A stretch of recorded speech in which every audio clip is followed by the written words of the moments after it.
Good evening, everyone, and thank you for joining us live this evening for those that are here now and for those that will be joining us later via the recording. This is the executive quarterly update, which we do quarterly. I'm excited for you to be here. My name is Chris Wiseman. I am the CEO for Habitat for Humanity of Chester County. A couple of housekeeping items. If you do have any questions, there should be a Q&A button on your page. At any time, please press that button, type in your questions, and I will do my best to answer them at the end of the presentation. As always, tonight's presentation is only a snapshot into one part of our affiliate. So if you want to learn more about the other areas or how to volunteer or support us in any other way, you can certainly reach out to me directly, to any one of our staff, and you can find that information on our website. So what are we here for tonight? Well, we're here today because housing is no longer just a social issue. It's the defining challenge of our time. And how we respond to it will really shape our communities for decades to come. At Habitat, we don't start with blueprints. We start with people. Families who are working hard, doing everything right, and still finding the door to homeownership just out of reach. A stable home does more than provide shelter. It creates possibility. It gives families the foundation to plan, to grow, to contribute more fully to the communities they already love. Over the past few years, Habitat for Humanity of Chester County has been quietly and maybe not so quietly transforming. We've learned what works, we've learned what limits us, and most importantly, we've learned how much more impact is possible when we think beyond individual homes and start building at a community scale. Tonight, I want to share that evolution with you, where we've been, what we're building now, and how we're positioning Habitat to meet this moment with intention, discipline, and ambition. This is a conversation about growth, yes.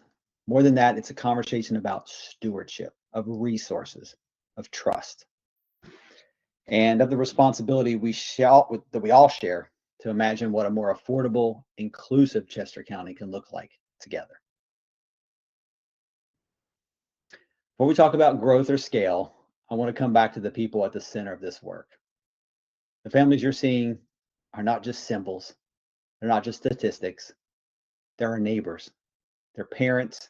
They're people who are working hard, often juggling multiple jobs, raising kids, trying to build something stable in a housing market that has become increasingly unforgiving. When families partner with Habitat, they're not just receiving a home. They're making a long-term commitment. They contribute sweat equity. They go through financial education. They take on an affordable mortgage and the responsibility that comes with it. What that stability creates is profound, but it's also quiet. Kids in the same schools year after year. Families can now plan for futures that they couldn't before, instead of constantly reacting to the next crisis. Health improves, stress comes down, pride replaces uncertainty. One of the things that stays with me most is often when families tell us that the biggest change isn't the house itself, it's the sense of permanence, knowing that this is their home. These individual stories matter because they remind us why we do the work. And they also point to something bigger. When we create stability for families, you begin to strengthen entire neighborhoods. That connection from family to community is what allows Habitat to think beyond individual homes towards lasting community-wide impact. When we talk about stability as an abstract, it can sound like a concept. So I want to slow us down for a moment, and I want to make it real by sharing a few of the families behind the work we do. This is the Torres family, and I think they can say it better than I can. Hi, everyone. We are the Torres family. My name is Angela. This is my fiance, Richard. And we have two little girls, Ariana and Selena. We got introduced to the Habitat program by word of mouth. One of my friends actually had his mother acquire a home a few years back, and it was a long time ago, but he told me to look into the website and see if there was any opportunity there. And that's how we came across the West Grove plans, and we decided to apply. This opportunity means everything for us as far as establishing a safe and sturdy, secure home for our family and our girls. It means everything to us, giving them a home to grow up in that they can eventually either turn into their own, or we can make adjustments as we seem fit. And me personally, I'm a legacy person, and I've been trying to step over that first hurdle of not being a homeowner and acquiring my first property. And it's been a struggle for the last, I want to say, 6 to 7 years, just with COVID and inflation and every other issue that has come about in our society currently. So this program is a blessing. It is not only our personal goal, but our family's goal to be established not only within this community, but within ourselves. This home is going to teach us responsibility as well as them. And that if you work hard for something, you will achieve it. Absolutely. And just being able to network with all of the amazing people at Habitat, and all of the volunteers, as well as everyone that I've been able to shake hands with and meet recently, has just been a great experience, and we're extremely thankful for it. And we hope we continue to be a part of this community, as we're hoping to settle soon here. So thank you very much for the opportunity, and we hope to see you guys soon. You heard them talk about legacy, about being rooted in the community, about modeling for their kids that if you work hard, you can build something lasting. And apologize for the quick change and the slowdown there. I had to move my window over because I don't know if you caught it near the end. There's a brief moment where one of their daughters peeks into the frame from the side. And that's really what this work is really about. This first family, the Torres family story, really shows what stability can make possible over time. And I think this next story reminds us that sometimes stability is also about timing and being ready when life takes an unexpected turn. Hi, everyone.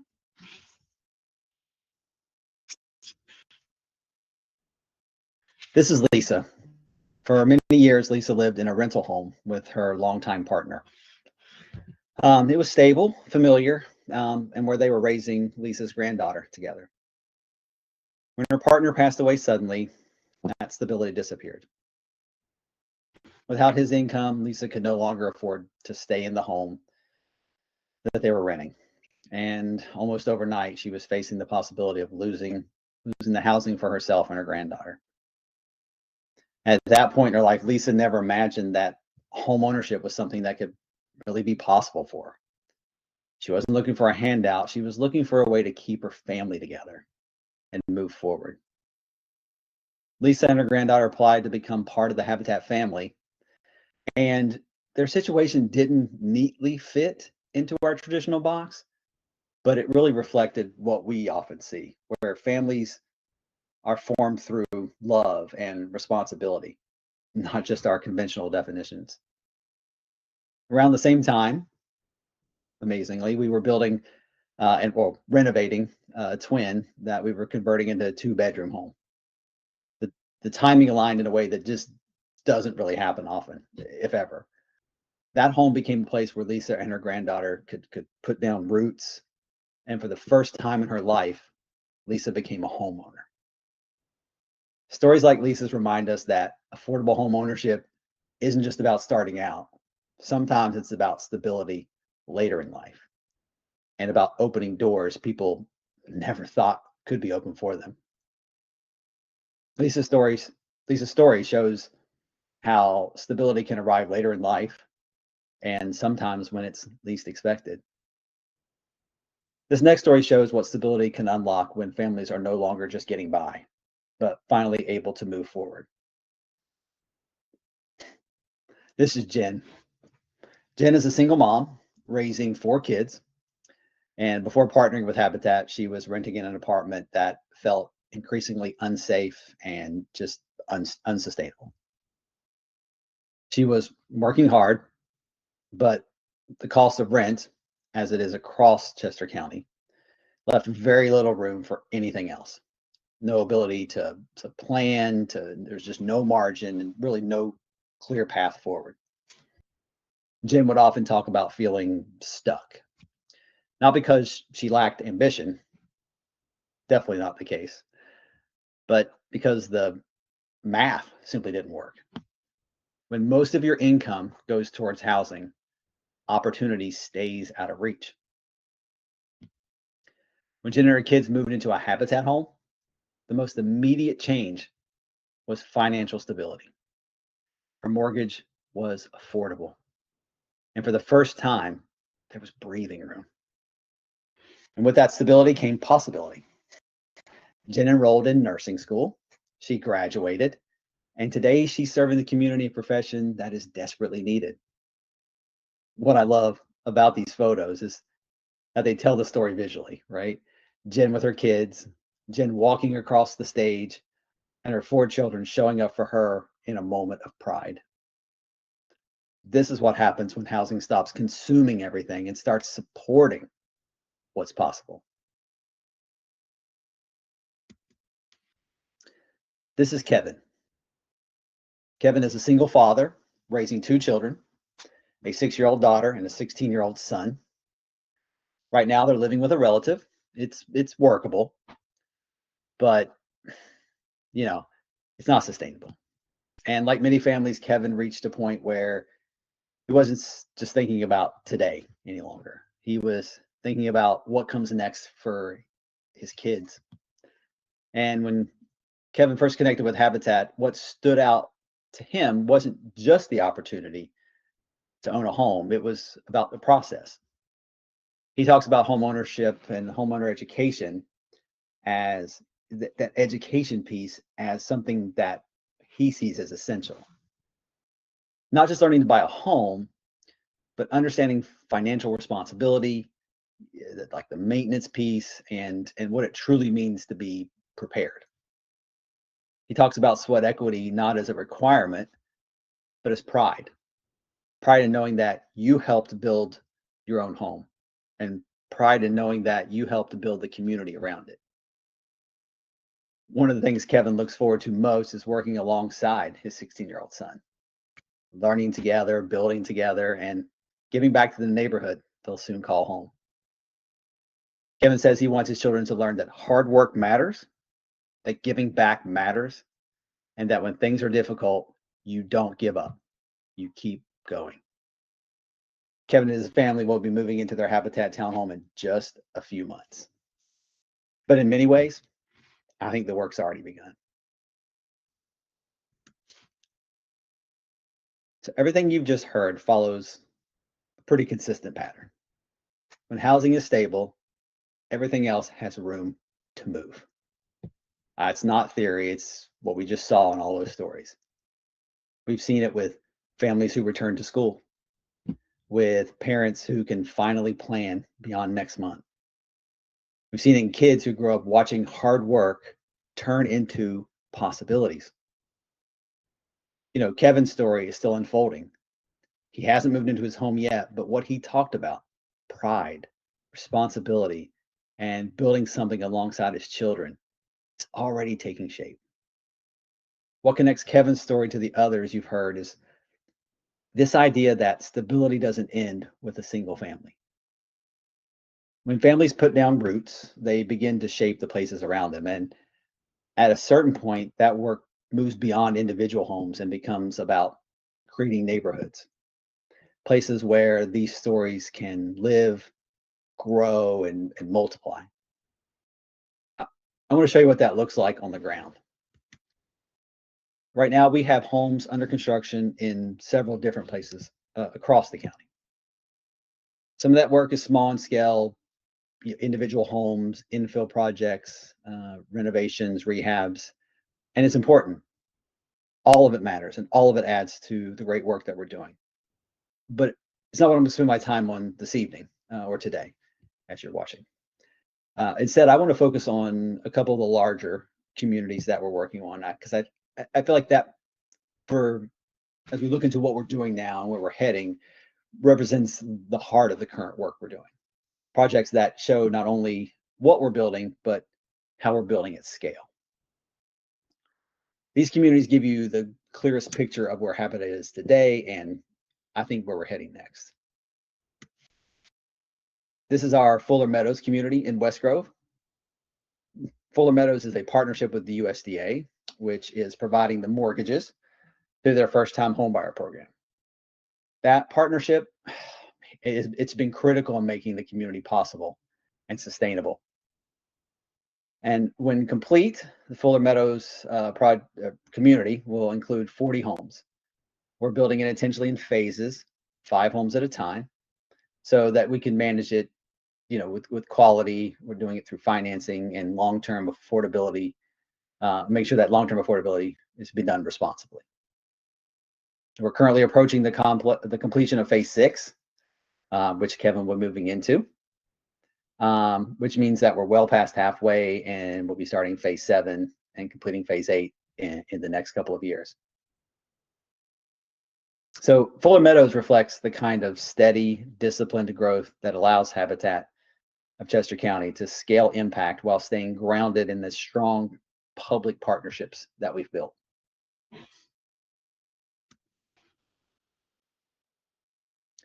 Before Cambria Terrace existed, this site was known as the Oak Street Housing Project. It was a place defined by disinvestment. Crime was common, conditions were unsafe, and families were living in very limited opportunity. There was just no stability. This wasn't a case of a few homes needing repair. It was a community that had been left behind for a long time. The challenge here wasn't just housing. It was whether this part of Coatesville could be reimagined at all.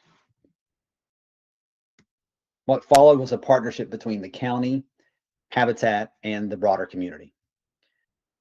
You're seeing volunteers and future homeowners working side by side.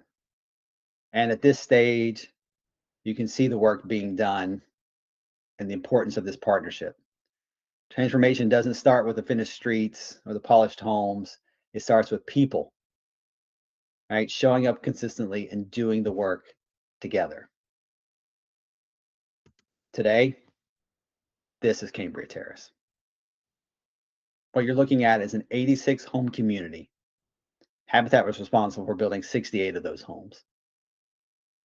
And while this aerial shows the scale and what it doesn't do, what it doesn't capture is the individual impact. Families with front doors, neighbors who know one another, and a community that looks and feels entirely different than it did before. Cambria Terrace didn't just change a block or two. It changed the narrative for this part of Coatesville. It literally changed the landscape. What Fuller Meadows and Cambria Terrace have in common is not just scale. It's what they've taught us. These projects force us to build new partnerships, manage more complex financing, and coordinate across multiple phases and communities. And in doing so, they've expanded not just what we can build, but how we build.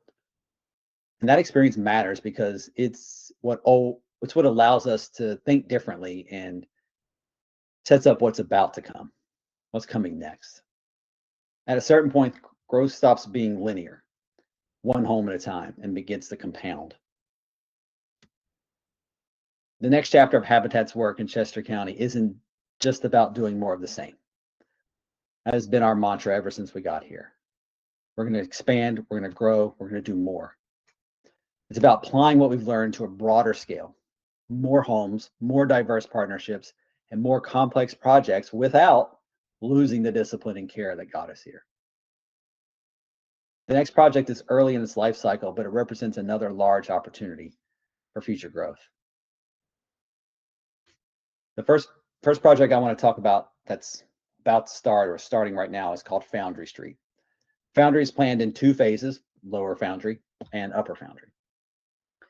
Lower Foundry is underway. What you're seeing here is a rendering of the homes that will be in this lower phase. We are in the land development stage right now, and we're moving to some additional infrastructure work this summer. Lower Foundry is will result in 7 homes. It's the smaller of the two phases, but an important one. It allows us to move forward on the site while setting the stage for what's coming next. You can see here the full Foundry Street site from the drawings both together.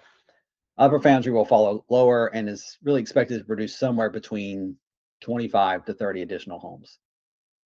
And taken together, Foundry Street represents a meaningful amount of housing in an urban setting, developed over time rather than all at once. It's another example of how our work is growing in scope. Not by rushing, but by layering projects thoughtfully as opportunities and support come together. This map shows the southern part of Chester County, highlighting New Garden Township. This area is important for us because it's where we're seeing sustained need, limited housing supply, and strong interest in long-term affordability. Colonial Farms is located here. That's our next project in this area, adjacent to other growing communities and close to where families already live and work. Here's a closer look at the Colonial Farms site. What you're seeing here is the actual parcel along with the surrounding properties. And to the right there, that includes that's Hartfeld Golf Course right next door. At this stage, the slide, we're really not. It's not about design yet. We're not at that phase. We're just on the front edge of working through that, working with the folks in that community to design a plan that fits the need that's there. And this final slide shows what would be a very early conceptual layout of how homes could sit on that property. It's not by any means a final design.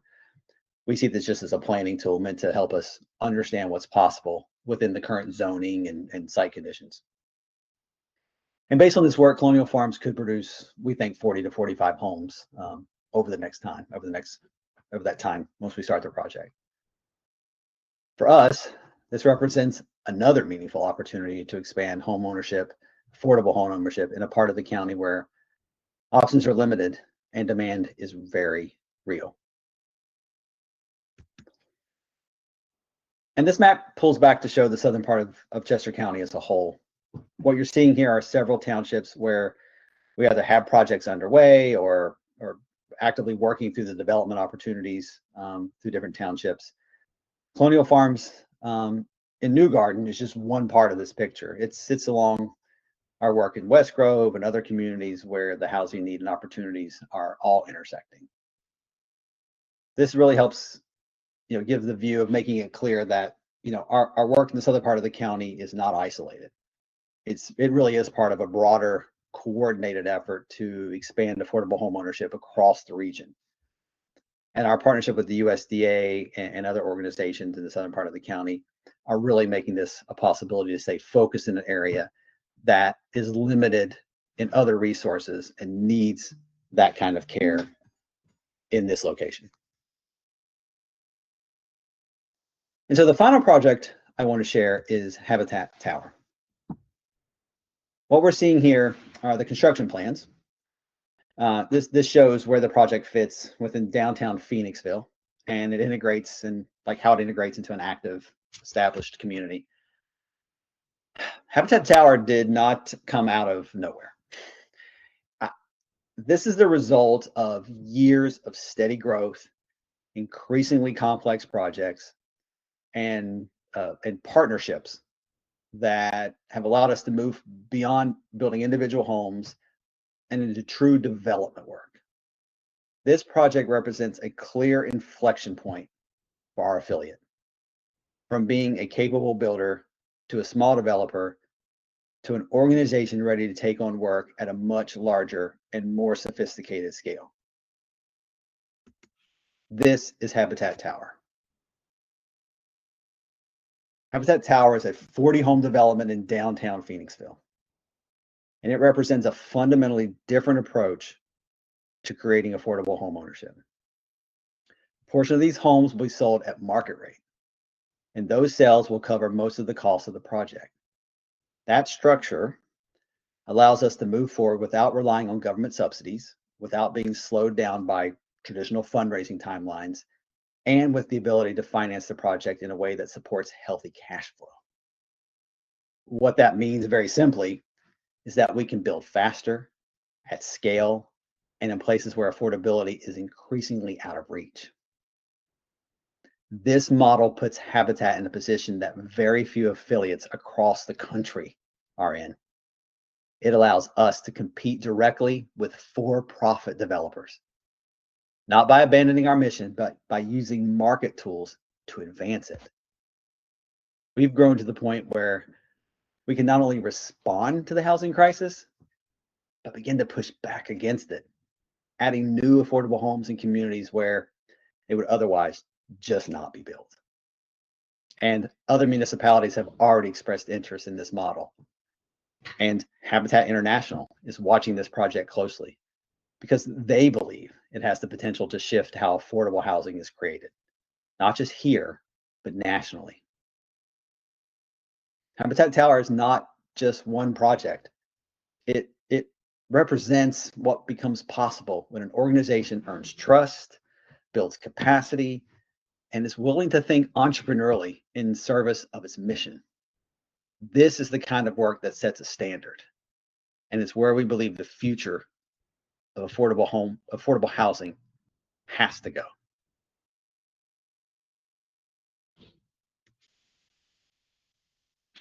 As we come to the end of our time together, I want to thank everyone for being here. But first, let me come back to where we started, with our families. Everything you've seen tonight, and you're seeing on the recording, from individual homeowners to entire communities, begins the same way, with stability.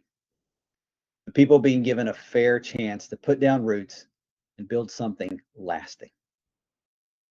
Over the past several years, Habitat for Humanity of Chester County has grown in ways that have allowed us to respond to that need differently. We've learned how to build at scale. We've built strong partnerships. We've earned the trust required to take on more complex, more consequential work. Habitat Tower represents the culmination of that growth, not because it's our largest project, but because it reflects a new way of thinking about how affordable homeownership can be created, one that is faster, more flexible, and capable of competing in places where affordability is disappearing. What excites me most is not just that not what it means just for Phoenixville or for the families who will call the Habitat Tower home. It's what it signals about what's possible when mission-driven organizations are willing to think in a way that's different and start to think about moving things at scale. Work is not about this one single project, right? It's not about affordability as a whole. It's about changing the fabric of our communities. It's about thinking about affordability not as an afterthought. So thank you all for spending your time with us tonight and for your interest in the work we're doing. I'm going to stay on for a little bit and see if there's any questions that have come up. If there's anything you'd like to share, please do so, and I will answer those questions as best to my ability. So let me check and see if there are any questions. Oh, we do have a couple questions. The first question is about how homeowners are chosen and how that part is organized. So I guess I'm just reading through the question. So I guess the main part of that question is, what does that process look like for how our affiliate chooses families? So it's a great question. So there is a application process that homeowners go through. We open up those applications when we know that we have homes that are going to be starting to be built. And when that happens, they apply. That comes to our offices first. We have a staff member who goes through the process of vetting them. Most of that is financial. Once we see that they meet the criteria to be a homeowner, Those applications go to a volunteer group that is a part of our board. It's a family selection committee. There's usually 1 or 2 board members, but all the rest are community members, volunteers, who review all of those applications and then go and visit every one of those homeowners in their location where they're living now, interview them, look at the need that they have, rate that need, bring that back together, discuss it, and then ultimately put that into a packet that goes back to the board for vote on who will be the folks who will invite in to partner with us.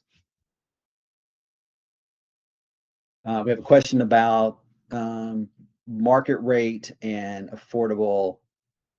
Why did you choose that model, and how does that work with traditional subsidies? Oh, I see. I get the questions. Yeah. So the question is really around this model versus others, and how they work together or don't. It's kind of a great question. So in this aspect, that we've been able to look at diversifying the way that we are bringing in revenue and supporting different types of projects across the county. Talked about partnering with the USDA in the southern part of the county. The USDA first-time home buyer program is for rural parts of the country and parts of Chester County. And so that represents a big portion of the southern part. So that's a unique partnership and a different sort of revenue stream where we're able to pay back a line of credit that we use to build those homes there and getting that money back at settlement from the USDA. In other parts of the county where it's not that, we don't have that opportunity, and we're building different kinds of more of our traditional homes, we do have great support from the county and from the government and from foundations, and of course our wonderful donors who help fill that in so that we can build in traditional, and we hold the mortgage and or work with some banks to help with one of those solutions.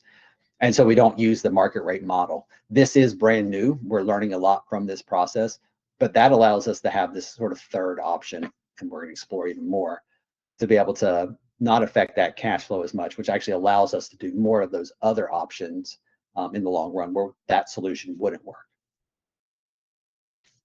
And we'll take one more question. Let me see what else we have.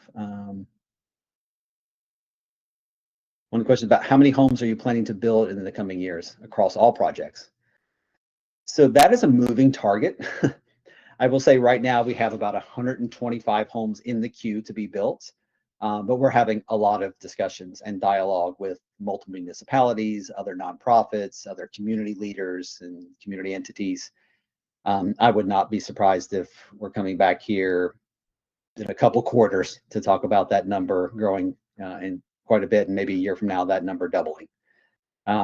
That sounds like a lot, but we need to double it again and double it again to continue to tackle the affordable housing crisis in Chester County. So we're thinking at a much larger scale because the problem is so large. But I think we are poised in the perfect place to be able to continue to do that. I don't think there should be a table that doesn't have Habitat around it when we're discussing these options and these possibilities. Nothing has to be a Habitat project for it to be successful, but Habitat should be involved. I think we are able to bring in so many resources internally, externally from across the country with our Habitat International connections and others that we can build. At our core, we're builders. We have volunteers, an army of volunteers, and we can build in a way that no other builder can do, with less cost, more quality, and be able to do that for affordable homes and be partners as we do right now with several organizations. All we want to do is make sure we are getting those homeowners into affordable homes. So much more to come. So again, thank you for being a part of the presentation this evening, and for those that are watching it as a part of the recording. I hope that we will be able to connect soon. If you do want to reach out, please do so. And I look forward to talking to you soon. Hope everyone has a wonderful evening and a wonderful month of January. Be well. Thank you.